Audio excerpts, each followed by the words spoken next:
consolation, une lampe devant mes pas. Ta voix a triomphé de l'ouragan, remporté le combat. Tu m'offres chaque jour ton infaillible amour, toi qui as fixé le cours des étoiles, sois mon encre, sois ma voile.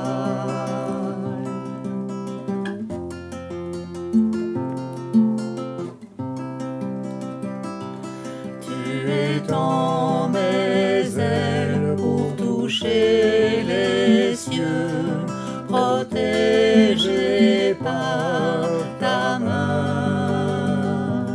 Ta grâce m'appelle à lever les yeux et suivre ton chemin. Tu m'offres chaque jour ton infaillible amour, toi qui as fixé le cours des étoiles, sois mon encre, sois ma voile.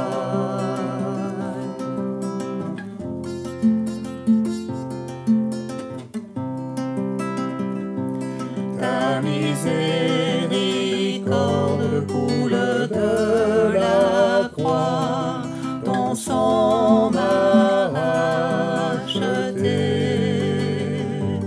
Tout ce que je suis me vient de toi, sans fin je te louerai.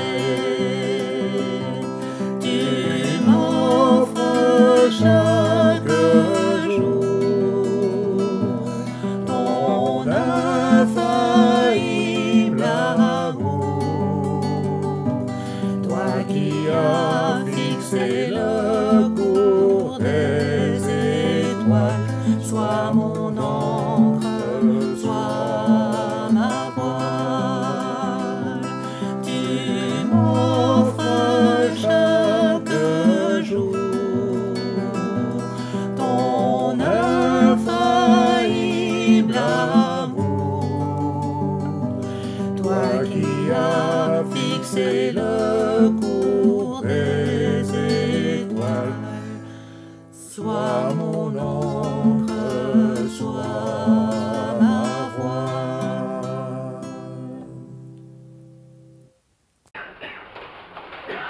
Est-ce que vous avez déjà parlé à votre âme?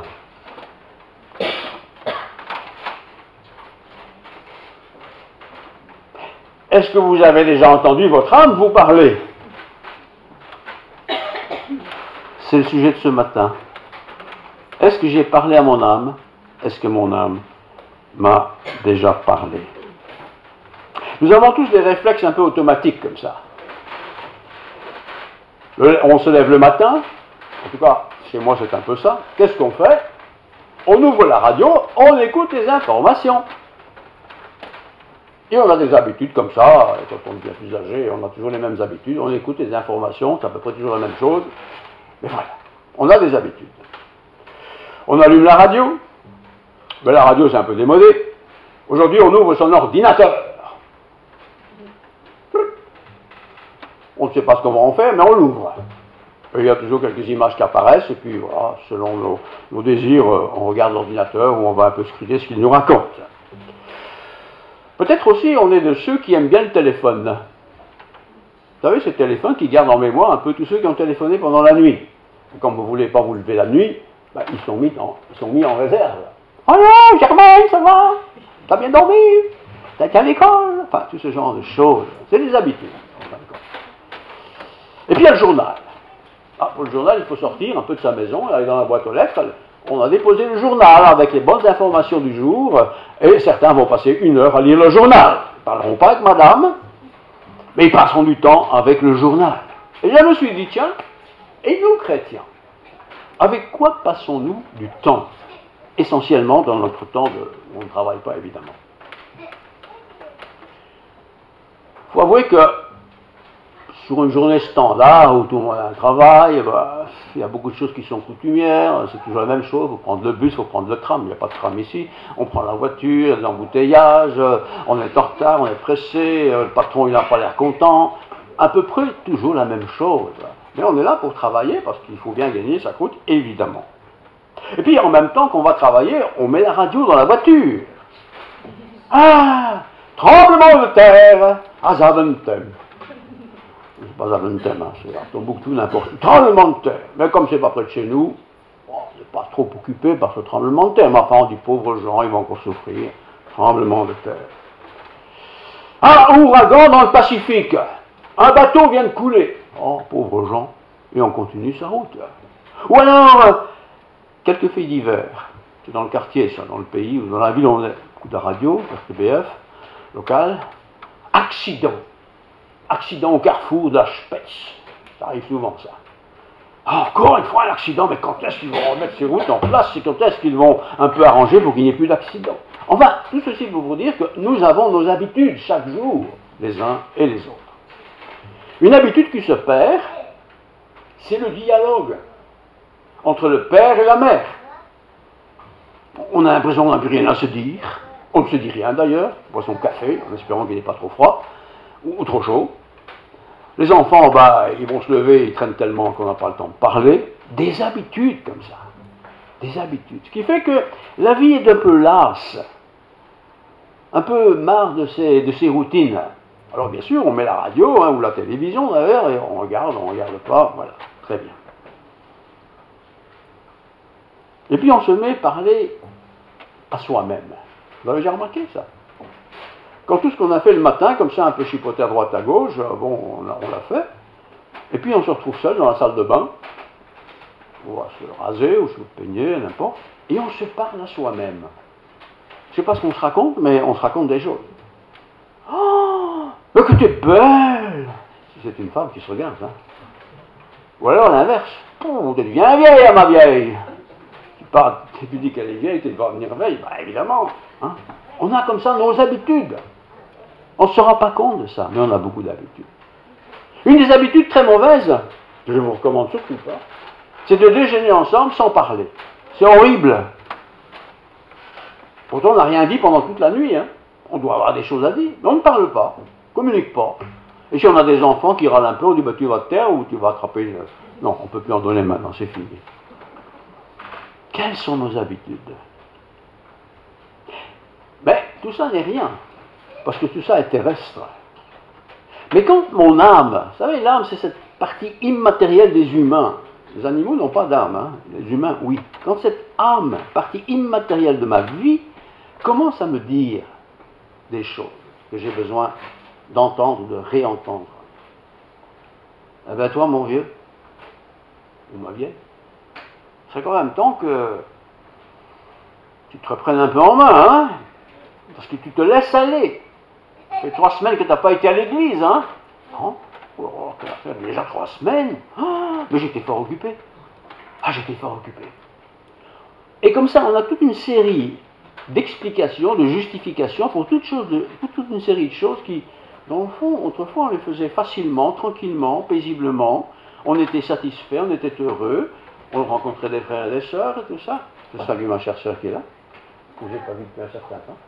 Elle n'était pas bien, voilà, je sais bien. Je suis content de la voir. Que Dieu te bénisse encore. Alors, quand on est comme ça dans le questionnement, je reprends mon sermon, on est aussi dans la correction. Parce qu'on veut se corriger quand même. On ne veut pas se laisser aller tous, hein. On veut se corriger, mais se corriger c'est difficile.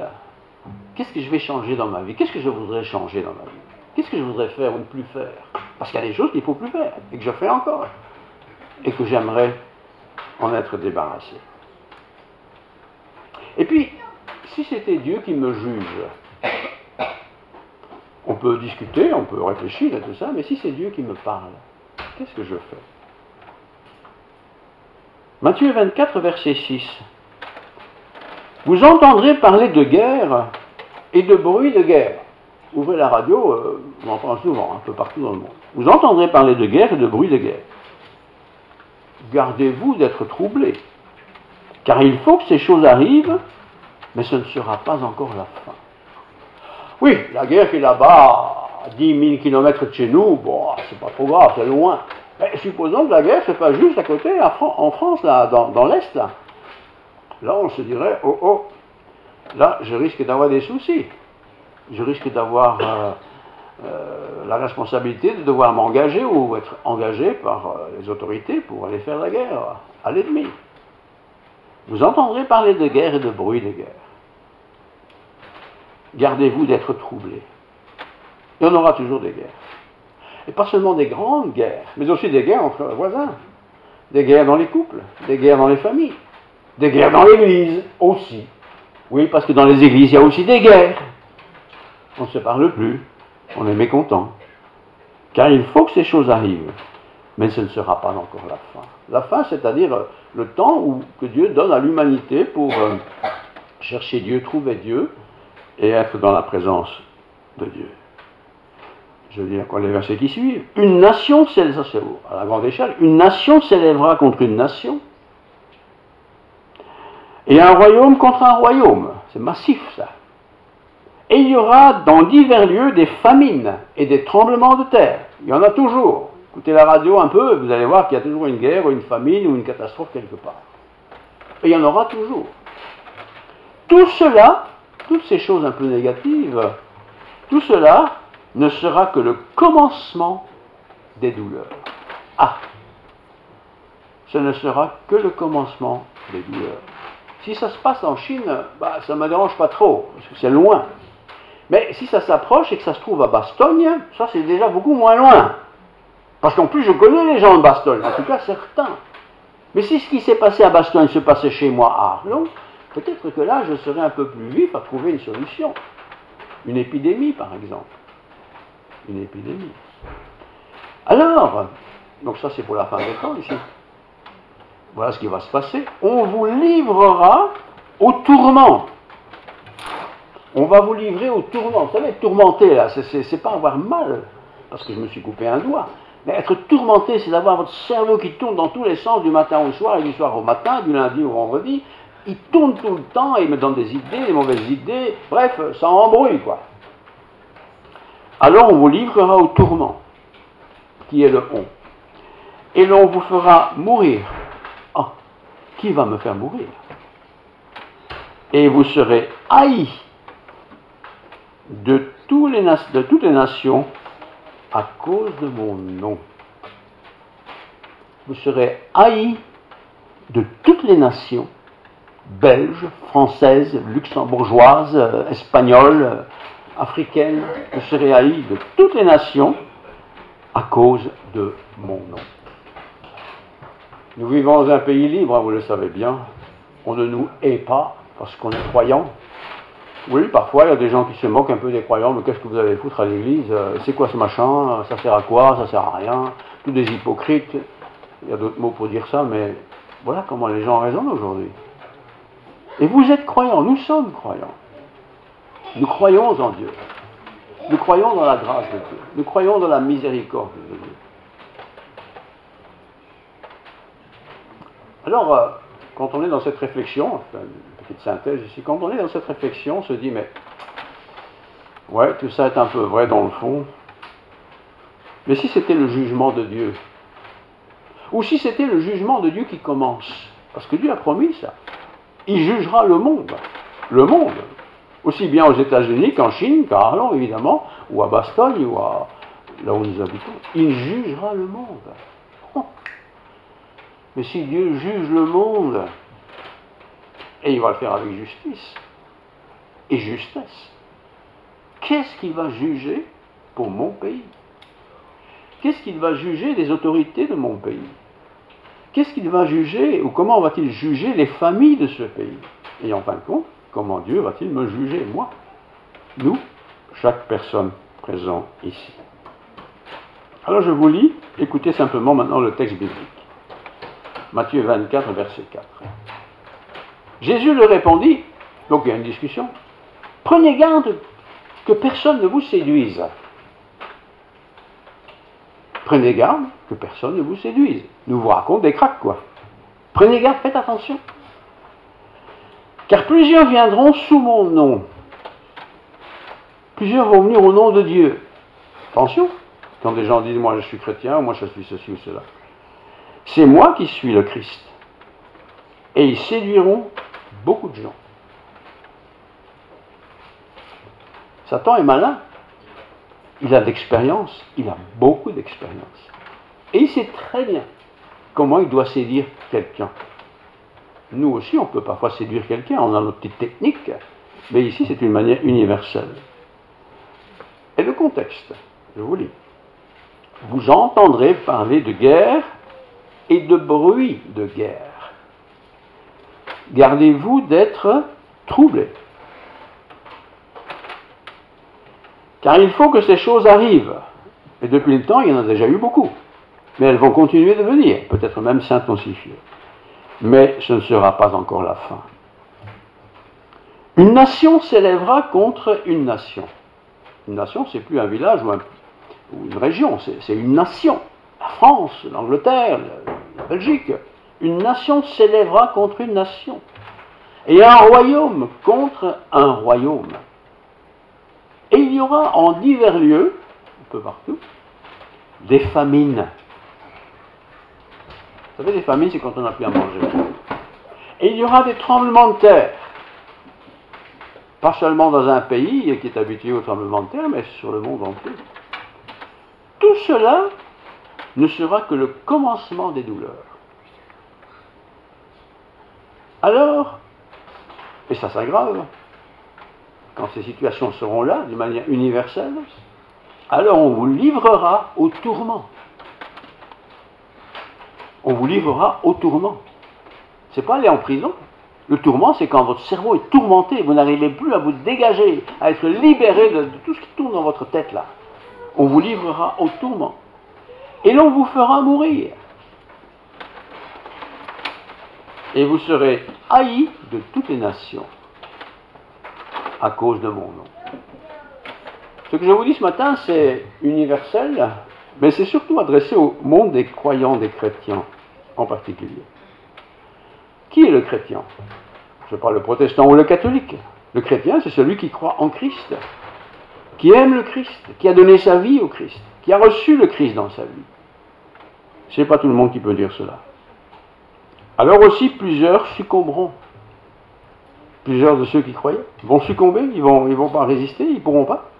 Parce que leur foi est trop faible, trop fragile. Ah, ils ont été à l'église de temps en temps, oui.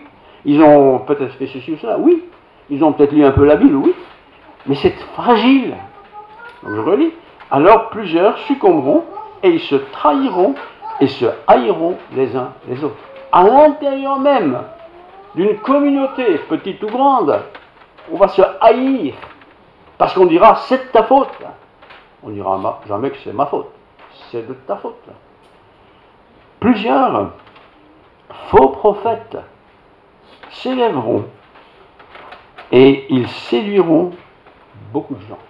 Des faux prophètes. Les prophètes, ce sont des gens qui annoncent des oracles, des choses à venir, qui donnent des explications à des textes. Attention de ne pas se laisser avoir. Alors, je continue encore la péricole. Et parce que l'iniquité se sera accrue. L'iniquité, c'est tout ce qui en font mal, très mal. Autrefois, je pense, il y a 50 ans d'ici, quand j'étais bien plus jeune, les gens avaient du respect pour les anciens, par exemple, pour les personnes âgées. Aujourd'hui, vous voyez, une personne âgée, vous l'en foutez complètement. C'est comme ça. Attention avec ce genre de pratique, de genre de discernement. Et parce que l'iniquité se sera accrue, l'amour du plus grand nombre se refroidira. Ce n'est pas l'amour ici entre un homme et une femme, c'est l'amour de la foi. Ça va se refroidir. Ils étaient zélés, les églises étaient pleines, tout le monde sait ça, hein. Toutes ces grandes églises que nous avons ici dans la région, elles étaient pleines de gens. Et les gens y allaient tous les dimanches, et même davantage. Pourquoi aujourd'hui n'y a-t-il plus grand monde dans ces églises? Pourquoi? Qu'est-ce qui s'est passé? Que se passe-t-il? Mais, bonne nouvelle, Celui qui persévérera jusqu'à la fin sera sauvé. La persévérance, frères et sœurs. Ce n'est pas une adhésion dans un livre de membres où on paye sa cotisation une fois par an. Ce n'est pas ça du tout. Celui qui persévérera jusqu'à la fin sera sauvé. Vous pouvez lire le chapitre avant dans les détails. Cette bonne nouvelle du royaume, parce que c'est une bonne nouvelle, sera prêchée dans le monde entier. L'évangile est né à Jérusalem et il s'est répandu. Et il y a eu des missionnaires qui sont allés plus loin, et encore plus loin, et encore plus loin. Et le monde, peut-être pas le monde entier, mais une grande partie du monde a entendu parler de l'évangile, du christianisme. Mais il y a encore des immenses territoires dans le monde où les gens n'ont jamais entendu parler du Christ. Ils ne savent pas ce que c'est d'ailleurs. Et ils ne savent pas qui il est. Cette bonne nouvelle du royaume sera prêchée dans le monde. Frères et sœurs, nous devons encore prêcher ce message à nos voisins. Parce que la plupart de nos voisins, ils ne vont pas à l'église. Non, c'était bon pour les vieux d'autrefois. Je relis la suite. Cette bonne nouvelle du royaume sera prêchée dans le monde entier pour servir de témoignage à toutes les nations. Alors viendra la fin. Et nous voilà maintenant au centre de ma prédication, qui ne sera pas très longue, ne vous inquiétez pas. Vous êtes là ce matin parce que vous avez décidé d'aller au culte. Et je vous félicite tous. On aurait pu rester dans son lit, son pyjama, boire une tasse de café, cool. Mais non, vous vous êtes levé et dit on va aller à l'église. C'est pas une église de luxe, c'est pas une église où il y a une foule de gens. Non, c'est une église qui est là, quelque part, dans le village, dans la ville, et vous avez décidé de venir, et vous avez bien fait. Si 2 ou 3, dit l'Écriture, 2 ou 3, c'est pas beaucoup, hein, sont assemblés en mon nom, vous connaissez la suite? Je suis au milieu d'eux. C'est pas la peine d'avoir une église de 10 000 personnes où personne ne se connaît, mais si 2 ou 3 sont ensemble, le Seigneur est présent. Et ça me réjouit, et ça me réconforte beaucoup. Alors certains disent, oui, mais quand on parle de religion, ils disent, oui, mais enfin, tout ça c'est bon pour les vieux, ça c'est des histoires pour manipuler les gens, c'est pour avoir de l'autorité sur eux, enfin, tous ces genres de discours. On le connaît par cœur. Ce n'est pas vrai ça. Ce n'est pas vrai du tout. Les gens qui disent ça, c'est parce qu'ils ont la trouille. Ils ont la trouille que si c'était vrai, ils savent très bien que dans les conditions dans lesquelles ils sont, ils n'iraient pas au ciel. Alors on préfère dire que tout ça c'est de la blague. Et on pense ainsi, ah ouais, esquiver le problème. Mais le problème n'est pas esquivé. Le problème est de Dieu, et il est pour tout le monde, évidemment. Certains diront, oui, bah d'accord, mais enfin, chez vous on baptise, hein, je vais me faire baptiser. D'accord, vous allez vous faire baptiser, et on se fait baptiser. C'est quelqu'un qui est un peu plus grand, un adulte, qui se fait baptiser. Ah, je suis baptisé maintenant, quoi qu'il arrive, le ciel m'est garanti. Mais non, le ciel ne t'est pas garanti parce que tu es baptisé. Le ciel te sera garanti si tu donnes ta vie au Christ. Et si tu laisses ce Christ prendre le contrôle de ta vie, et toi, te laisser tout simplement guider par le Seigneur. Et puis il y en a d'autres qui disent, ben, vous savez, allez, il faut être réaliste, hein, oui, sur la terre, 60, 70 ans, 80, 90, hein, voilà. Ben, de toute façon, quand ils meurent, ben, comme tous les morts, ils sont morts. Il n'y a plus rien. Personne n'a jamais vu quelqu'un revenir de l'au-delà. Erreur. Il y a des gens qui sont revenus de l'au-delà. Christ, quand il a été crucifié, il était bien mort. D'ailleurs, on a mis un coup de lance dans son côté, et du sang et de l'eau est coulé. Et ça, c'est le signe absolument certain que la personne est morte, ne peut plus vivre. Mais le Seigneur l'a ressuscité comme il le fait, et comme il le fera certainement pour nous, si quand nous quitterons cette terre. Évidemment, en tant que chrétien, vous aussi en tant que chrétien, on raisonne un peu. On se dit, oui, moi je vais à l'église, je lis la Bible, je réfléchis, je partage, je discute un peu, j'essaie de convaincre quelqu'un, enfin toutes ces choses magnifiques. Et il faut continuer de le faire. Mais ça ne fait pas de moi un évangéliste. Et ça ne fait pas non plus de celui qui m'écoute, parce qu'il est poli, un chrétien. Alors posons-nous la question sérieusement, est-ce que moi je suis chrétien? Chrétien, c'est pas protestant ou catholique, c'est pas ça. On dit protestant chrétien, on dit catholique chrétien et tous les autres, oui. Mais c'est pas ça être chrétien. Être chrétien, c'est d'être comme Christ. Être comme Christ. Et puis de toute façon, vous savez, monsieur le pasteur, je vais vous le dire franchement, mes parents, ils ont fait quelque chose de formidable pour moi. Ils m'ont baptisé. Enfin, le curé qui a baptisé ou le pasteur qui l'a fait. Hein? Et c'est quoi ça? Tu as donné ton avis, tu étais d'accord? Ben non, mais ça, chez nous, ça se fait quoi? Les enfants, ils sont baptisés, puis un peu plus grands, vers 12-13 ans, ils font leur confirmation. C'est aussi chez les protestants, ça se fait aussi. On confirme. Alors, je vais prendre le baptême. Très bien, tu prends le baptême. Mais, est-ce que tu es sûr que ça va t'amener au ciel, tout ça? Est-ce que tu es sûr de ça?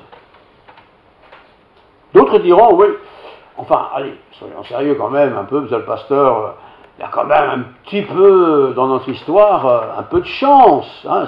Si moi je suis né dans un pays où on ne parle jamais de Dieu, je ne pourrais pas accepter Dieu, je ne le connais pas. Et si dans mon environnement, personne n'est croyant, comment voulez-vous que moi je devienne croyant?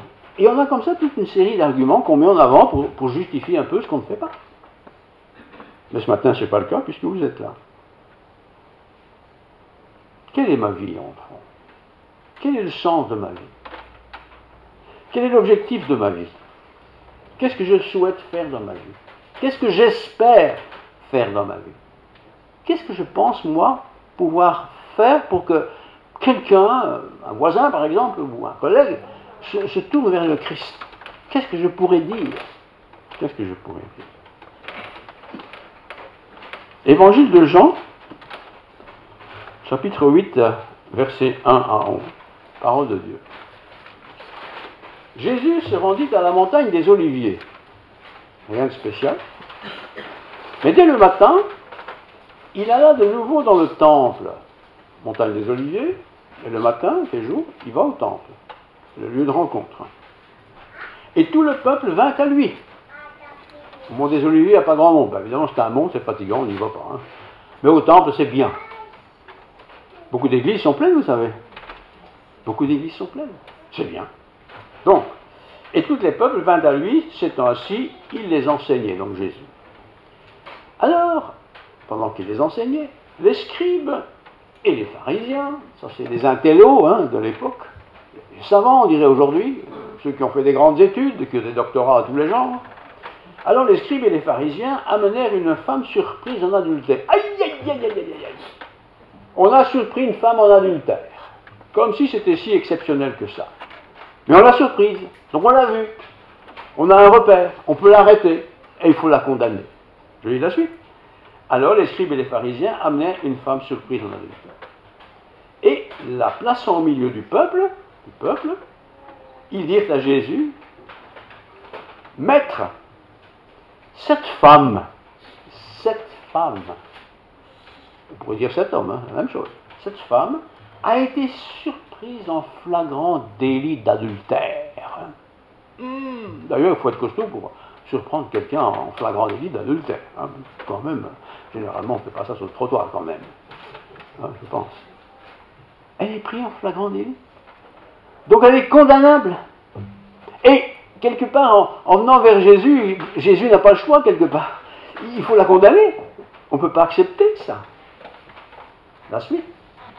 Et donc, elle a été prise en flagrant délit d'adultère. Moïse, dans la loi, nous ordonne de lapider de telles femmes. Toi, qu'est-ce que tu dis? Ah, la loi d'autrefois, 2000 ans avant, dit qu'une femme prise en flagrant délit d'adultère, comme si elle est adultère toute seule, hein, si elle est adultère, c'est qu'il y a un homme. Pourquoi cet homme n'a pas été arrêté comme la femme, je vous le demande? Mais non, c'est l'homme. Mais la femme, il faut la lapider. Et il y aura toujours des gens qui vont se frotter la main. On va l'avoir, ma voisine, la petite sainte là, pris en défaut d'adultère. Moïse, dans la loi, nous a ordonné de lapider de telles femmes. Vous voyez? Parfois, on puise dans la parole de Dieu des éléments qui vont nous autoriser à condamner quelqu'un. Et il y aura toujours un texte ou l'autre qu'on peut un peu, je ne vais pas dire tordre, mais enfin utiliser pour condamner l'un ou l'autre. Verset suivant. Il, au pluriel, disait cela pour l'éprouver. tous ces gens qui étaient là voulaient mettre Christ à l'épreuve. Parce que ce Jésus, il se prend pour Christ. Et les Juifs savent bien ce que ça veut dire Christos, c'est l'envoyé de Dieu, c'est le 3 fois saint, c'est celui qui va sauver le monde, etc. Ils savent tout ça. Mais évidemment, ils ne veulent pas croire que c'est ce Jésus, parce que Jésus n'a pas la tête pour ça. Il n'a pas d'allure, il n'est peut-être pas grand, il est peut-être un peu grassouillet, j'en sais rien, hein, mais ça ne peut pas être ça. Je relis. Il disait cela pour l'éprouver, afin de pouvoir l'accuser. Voilà. Il faut un sujet d'accusation. Mais Jésus s'étant baissé, écrivit avec le doigt sur la terre. Vous pouvez lire la suite de l'histoire tranquillement à la maison. Jésus a dit un jour ceci, Jean 8, 12, « Je suis la lumière du monde. » Ouh! Quelle prétention! Le fils du charpentier est la lumière du monde! Comment c'est possible? Quand il y a des chrétiens qui se permettent comme ça de prêcher un peu l'évangile, je dis, mais t'as fait quelles études, toi? T'as fait une faculté de théologie? Et dans quelle école tu as été pour... de quoi tu te mêles là? De quoi tu te permets, quoi? Oui, c'est souvent comme ça. Avec Christ, vous devez savoir, nous l'avons chanté tout à l'heure, nous ne marchons plus dans les ténèbres. Hein. Pourquoi ne marchons-nous plus dans les ténèbres? C'est pas qu'on est parfait, loin s'en fout. Parce que quand j'ai donné ma vie au Seigneur, il s'est passé quelque chose dont je ne suis même pas capable de réaliser, que je ne suis pas capable de réaliser. Quand je crois en Christ, quand je donne ma vie à Christ, Dieu me donne son Esprit Saint. C'est le même Esprit Saint que Jésus avait. C'est le même. Il me donne l'Esprit Saint. Et cet Esprit Saint qui habite en moi, qu'est-ce qu'il fait? Il n'est pas assis dans un fauteuil en attendant que le temps passe. Il me parle. Tantôt d'une manière, tantôt d'une autre. Il me parle quand j'ouvre la Bible, par exemple. Il me parle quand je parle avec quelqu'un disons, de la religion. Il me parle quand je médite un peu sur les choses de Dieu. Il me parle. Et comme il me parle, j'écoute, j'entends. Et forcément, je dois donner une réponse. La réponse, pour beaucoup, oui, mais tout ça, c'est des histoires pour des bonnes vieilles femmes, là, un peu grin-grin, un peu, voilà. Ah bon? Et c'est pas pour toi. Ah oui, c'est vrai que toi, tu as un bureau extraordinaire à la commune d'Arlon, tu es le premier chef de la ville, toi, tu as autre chose à penser que Dieu. Mais non, tu peux faire ton travail sans problème. Mais sache que pour cela, tu devras aussi rendre compte de ce que tu as fait par rapport à la voix qui t'a un jour parlé.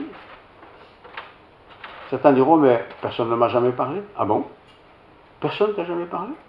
Tu n'as jamais vu une Bible? Tu n'as jamais entendu une prédication à la radio, à la télévision, ou je ne sais pas, n'importe où, un enterrement par exemple, un mariage, enfin bon? Oui, mais... Non, tu as entendu. Frères et sœurs, je vais me permettre de vous lire quelques versets, Jean 8, 23, 27. Je lis. Et il leur dit, donc il répond à tous ces gens qui le questionnent là, hein, qui veulent un peu le mettre dans l'embarras. Il leur dit, vous êtes d'en bas, vous, ces auditeurs, vous êtes d'en bas, vous êtes des terrestres. Moi, je suis d'en haut, dit Jésus. Vous êtes de ce monde. Moi, je ne suis pas de ce monde. Vous savez, parfois, en tant que chrétiens, nous parlons comme les gens d'en bas. Mais nous ne sommes plus des gens d'en bas une fois qu'on est devenu chrétien. Nous sommes des gens d'en haut. Donc, notre message, et le message que je veux transmettre, doit être différent. C'est pourquoi je vous ai dit ces choses. Je lis toujours, hein. C'est pourquoi je vous dis ces choses... je vous ai dit ces choses que vous mourrez dans vos péchés. Voilà ce que j'ai dit. C'est pas tout le dire, mais toi tu es catholique, mais c'est pas grave, tu restes catholique, hein. Toi tu es protestant, mais c'est bien, reste protestant, fais ta vie comme tu veux. C'est pas vrai ça. On ne doit pas rester comme on est. Je relis maintenant. C'est pourquoi je vous ai dit que vous mourrez dans vos péchés, si vous ne croyez pas. Ce que je suis, vous mourrez dans vos péchés. Être chrétien ne fait pas de quelqu'un un chrétien. Né de nouveau. C'est à un moment donné dans mon existence, dans notre existence, qu'il faut faire un choix. C'est-à-dire le choix de laisser Dieu diriger ma vie. Et moi, de mon côté, de marcher dans les voies de Dieu. Bien sûr. Alors, les gens qui écoutent le discours disent, qui es-tu, toi? Jésus leur répondit, ce que je vous dis dès le commencement, Jésus n'a jamais changé de discours, j'ai beaucoup de choses à dire de vous et à juger en vous. Ces gens n'ont pas changé d'un iota. Ils ont parlé beaucoup avec Jésus, c'était sur la grande place, vous pouvez l'écouter, hein. Mais ils n'ont rien changé. Comme il y a des gens qui vont à l'église toute leur vie, au bout de leur vie, c'est toujours la même chose. Ils n'ont toujours pas le Christ dans leur vie. Et je vous pose la question, il ne faut pas me répondre. Avez-vous le Christ dans votre vie? Et si vous l'avez, ça doit se voir, ça doit se sentir, ça doit se ressentir. J'ai beaucoup de choses à dire et à juger en vous. Mais celui qui m'a envoyé, c'est Jean qui dit ça, celui qui m'a envoyé est vrai. Et ce que j'ai entendu de lui, je le dis au monde. Si moi je commence à dire, vous savez, protestant c'est bien, on ne peut plus manger de sardines, la Bible l'interdit, enfin ce genre de trucs, ça ne changera la vie de personne. Mais si je dis, voilà ce qui s'est passé dans ma vie, voilà ce qui s'est passé le jour où je me suis converti, c'est-à-dire que j'ai accepté que le Christ soit le patron chez moi, et que je vais essayer avec son aide de marcher dans ses voies, ça change. Parce que celui qui m'écoute, quand je raconte ça, il ne peut plus dire, ouais mais ça c'est des blagues ça. Non, c'est ce que j'ai vécu. Et si en plus mon vécu se voit, se ressent, celui qui me connaît dit, en tout cas, il y a quelque chose que je n'ai pas. Hein. Voilà. Donc, je termine. Ils ne comprirent point ce qui leur parlait du Père. Le Père, le Fils, le Saint-Esprit, c'est la même personne. Quand je dis je reçois le Christ, je reçois le Père et le Fils. Tout est un en moi. Et puisque tout est un en moi, il faut que ma vie aussi, frères et sœurs, corresponde à ce un en moi. Petite question à dessous. Pas en dessous, à dessous. Quand est-ce la dernière fois où vous avez parlé de votre salut à quelqu'un? Quand? Jésus leur dit donc, quand vous aurez élevé le Fils de l'homme, donc là c'est dans le contexte où il va être crucifié, alors vous connaîtrez ce que je suis. Si Christ n'avait pas été crucifié, les gens n'auraient pas compris ni cru ce qu'il était. C'est pas parce que je vais le dimanche à l'église, oui, t'es protestant. Oui, mais ça veut dire quoi ça être protestant? Rien dire. Ah, tu protestes tout le temps. Oui, peut-être, oui. C'est pas ça que ça veut dire. Je suis chrétien. Ça veut dire que j'essaye d'être le plus proche de ce que le Christ demande que je sois. Donc, et que je ne fais rien de moi-même, mais que je parle selon ce que le Père m'a enseigné.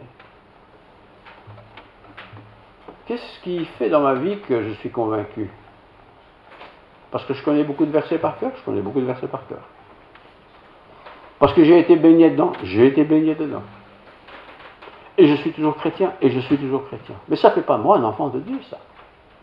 Ce qui fait un enfant de Dieu, ce qui fait de moi un enfant de Dieu, c'est qu'un jour, j'étais quand même plutôt jeune, hein, j'avais moins de 15 ans, j'ai compris que si je ne changeais pas de vie, si je ne laissais pas Christ diriger ma vie, prendre possession de ma vie, je peux rester comme je suis jusqu'à la fin de mes jours. Ça ne ferait pas de moi un chrétien. Donc j'ai besoin, à un moment donné dans l'histoire de ma vie, de m'arrêter et de dire, mais tu en es où, toi, avec le Christ? Où en es-tu? Écoute la parole de Dieu. Verset 51. Vous pouvez lire tout le chapitre, il est un peu long, hein. Mais verset 51. Voilà. En vérité, je vous le dis. Jésus dit ça. En vérité, je vous le dis. Si quelqu'un, n'importe qui parmi nous, si quelqu'un garde ma parole, pas entendre la parole, parce que ça nous l'entendons bien, mais qu'il la garde, c'est-à-dire qu'il en devient propriétaire, eh bien, il ne verra jamais la mort. Si quelqu'un ne garde pas ma parole, il ne connaîtra jamais la vie éternelle. Il connaîtra la mort éternelle. Maintenant, lui dire les Juifs c'est un peu têtu comme ça, ils ont leur religion aussi. Hein. Maintenant, lui dire les Juifs, nous savons que tu as un démon. Dis ça de Jésus. Tu as un démon. Comme des gens pourraient nous dire, mais vous êtes des traqués, vous êtes des marteaux, vous êtes fous, enfin, comment vous pouvez prier, croire que Dieu va vous guérir? Bon. Abraham est mort. Oui. Les prophètes aussi. Et tu dis, c'est une critique ici, hein, si quelqu'un garde ma parole, il ne verra jamais la mort.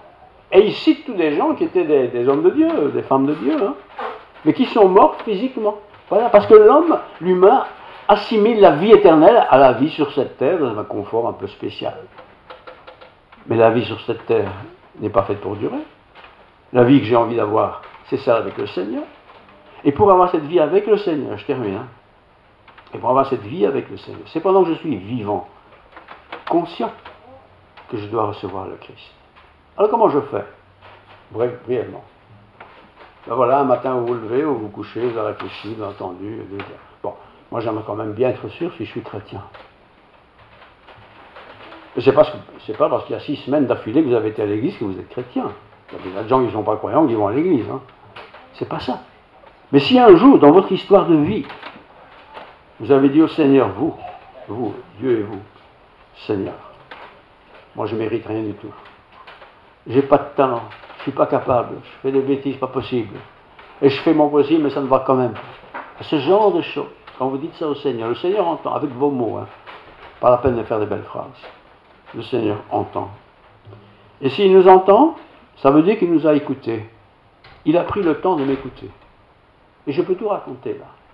Voilà, ce que j'ai eu, ce que j'ai fait, passé, etc. Vous pouvez tout raconter ça. Et puis je fais un grand bond en avant, Jean 8, verset 50. Je ne cherche point ma gloire. Il en est un qui la cherche et qui juge.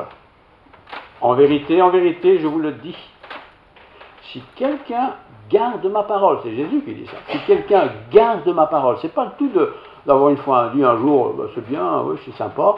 Donc il garde ma parole. Il ne verra jamais la mort. Il ne parle pas de la mort terrestre ici, il parle de la mort éternelle. Il ne verra jamais cette mort-là. Il restera en vie pour l'éternité, dans la présence de Dieu. Maintenant, lui dire les Juifs, c'est leur interprétation. Maintenant, lui dire les Juifs, nous savons que tu as un démon. Ils ne pouvaient pas accepter la réponse de Jésus. Alors, on bascule, tu as un démon, tu es démoniaque, quoi. Tu racontes des choses qui ne sont pas vraies. Non, c'est vous qui n'avez pas voulu accepter ce qui est vrai. Alors, je termine. Abraham est mort. Ben oui, il est mort. Les prophètes aussi sont morts. Ben oui, ils sont morts aussi. Et tu dis, si quelqu'un garde ma parole, il ne verra jamais la mort. Et ils prennent comme ça une histoire de la vie humaine pour justifier que, ben, vous savez, tous ces héros de la foi, ils sont morts. Hein. Donc, tout ce que tu nous racontes n'est pas vrai.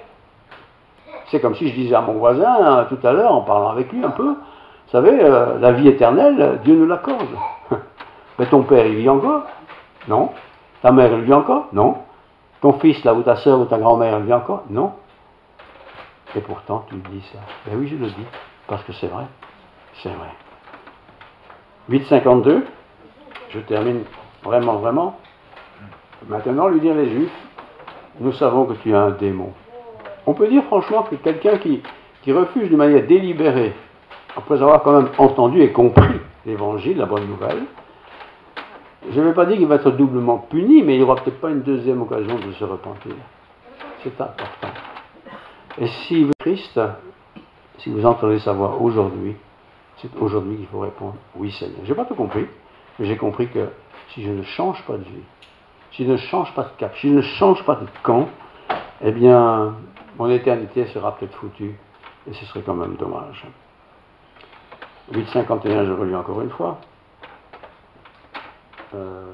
En vérité, je vous le dis, si quelqu'un garde ma parole, c'est pas de l'avoir entendue une fois, hein, mais la garder, se l'approprier, il ne verra jamais la mort.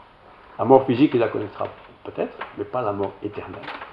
C'est ce que je vous souhaite à tous, et j'espère que tous, vous avez reçu le Christ. Si ce n'est pas fait, ben faites-le cette semaine, faites-le même aujourd'hui, et Dieu vous aidera et viendra à votre secours. Prions le Seigneur.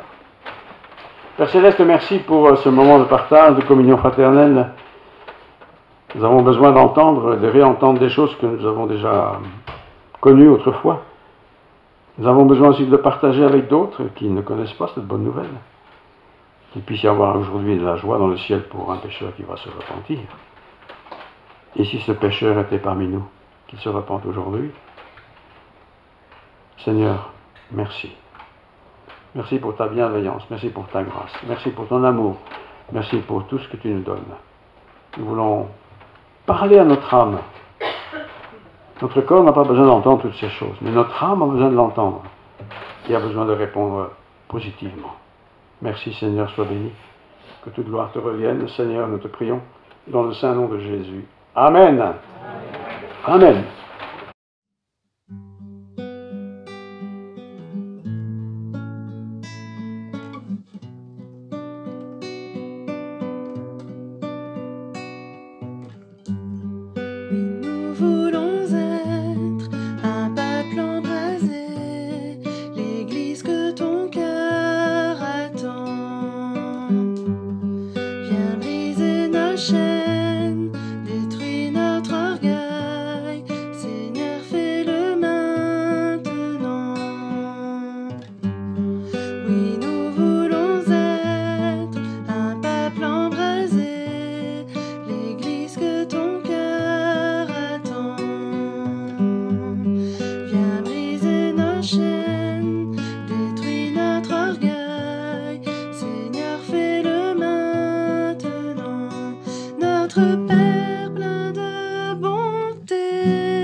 Esprit de Dieu.